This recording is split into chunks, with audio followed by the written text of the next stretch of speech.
Khadija was a woman who lived in a peaceful little town, nestled among the rolling fields and whispering woods of Wisconsin. The town was small, the kind where everyone knew each other's names, where summer fairs were a yearly highlight, and where winters brought deep blankets of snow and the quiet crunch of boots on icy sidewalks. For as long as she could remember, this had been home. The place of her childhood memories, her adult responsibilities, and the gentle rhythm of her older years. At 60 years old, she carried the grace of someone who had lived a life of service and patience. She had worked as a librarian for over 3 decades, tucked away in a red brick building near the town center. Children adored her storytelling hours. Elderly visitors lingered just to chat with her, and high school students always knew they could come to her for guidance, whether it was for research help or simply a listening ear.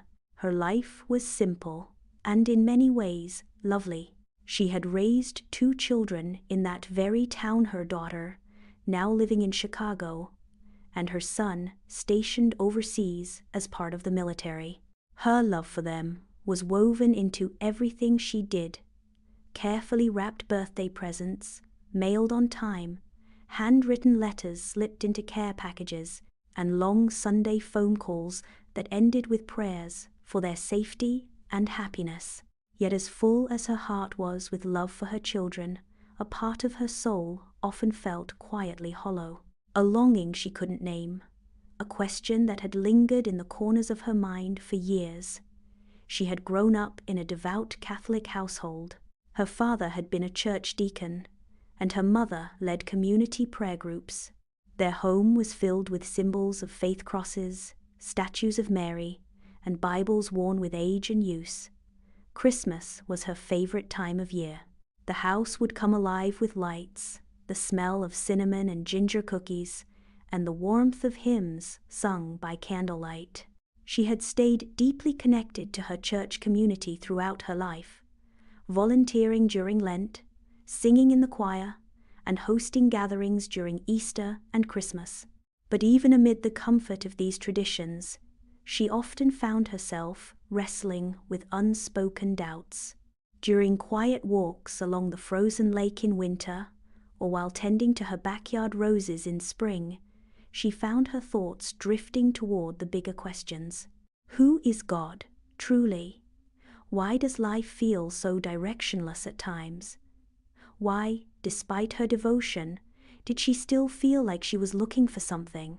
One evening, wrapped in a blanket with a cup of chamomile tea, she stumbled upon Ertugrul, a Turkish historical series she'd seen recommended online. Expecting entertainment, she found something much deeper.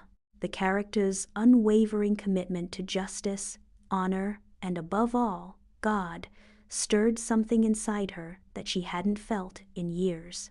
She was captivated by how they lived their faith with sincerity, courage, and peace. Their prayers were intimate, their connection to the divine was constant and personal. It began a journey she hadn't anticipated. She started researching Islam, at first out of curiosity, but then out of a growing hunger for understanding. She had never truly known what Muslims believed. Her understanding, shaped by news and distance, had been shallow at best.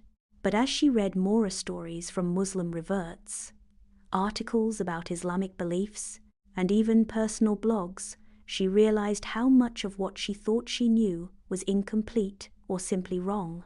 Eventually, she ordered a copy of the Quran. She would read it late at night, highlighting verses that spoke directly to her heart. Indeed, in the remembrance of Allah, do hearts find rest. That verse brought tears to her eyes. She had spent so long searching for rest. One of the most profound realizations for her was how Islam encouraged personal connection with God. No clergy, no mediators, just a direct line between the soul and the Creator. She had never experienced anything like it. Islam not only welcomed questions, but gently guided seekers through them. It honored reason and reflection. The concept of Tawhid, pure monotheism, resonated with her like a forgotten song remembered after years. Still, she kept this journey private. In a place like Wisconsin, especially in her small community, change was not always welcome. She feared being misunderstood. She worried about her children, especially her son, who she thought might see her differently. She prayed silently each night, asking God for guidance, for courage, for peace. After months of reflection and study, she reached out to a local Islamic center, carefully, anonymously. To her surprise, the response was warm, kind, and open. Women in the community offered her books, sent her encouraging messages, and some even offered to have conversations over Zoom. These women didn't push her. They simply welcomed her with sincerity. For the first time, she felt seen for who she was, not judged, not converted, just respected. A year passed this way of quiet study, of transformation in solitude. Her routines changed. The TV sat silent more often, replaced by quiet prayer, Quranic recitation, and long journaling sessions. Her backyard, once just a hobby space, became her sanctuary for contemplation. Then, one morning in February, as the world outside shimmered with snow and the sky was still soft with dawn, she knew it was time. She whispered the Shahada with tears in her eyes, her voice shaking yet certain. La ilaha illallah, Muhammadur Rasulullah. In that moment, she felt reborn. A peace, unlike anything she had ever known, settled deep within her chest. She chose the name Khadija, drawn to the strength and grace of the Prophet Muhammad's, peace be upon him, first wife. Breaking the news to her family was hard. Her daughter was stunned, but eventually said, "If this brings you peace, then I'll support you."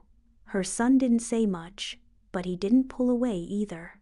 Some of her lifelong friends faded into silence, while others asked questions, trying to understand. But by then, Khadija had grown into her decision. She wore it like a gentle armor, soft, yet strong. She built a new circle of community online, found sisters in faith from all over the country, and even began mentoring other older women who were curious about Islam. She started knitting prayer mats and gifting them anonymously. Every day, every prayer became a celebration of her rediscovered purpose. Now, when she walks through her snowy town or tends to her garden in spring, she does so with a heart full of contentment. The ache she once lived with is gone, replaced by a profound sense of belonging, not just to a religion, but to a truth that filled the quiet corners of her soul. And when people ask her how it all started, she simply smiles and says, "It was Allah's plan. He found me when I didn't even know I was looking."